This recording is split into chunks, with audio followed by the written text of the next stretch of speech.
the Fields Subregion Totals view, uncheck the visible box at the top to turn all the fields off.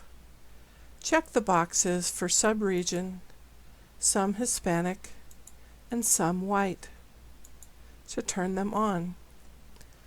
To make the table more understandable, replace the alias, not the field name, for each of the three fields with subregion,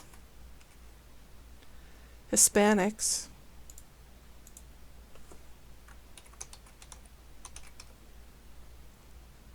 and whites.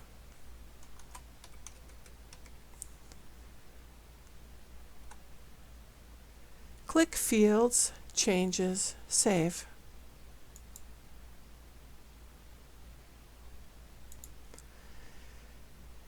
Click the Subregion Totals Table view to view the changes.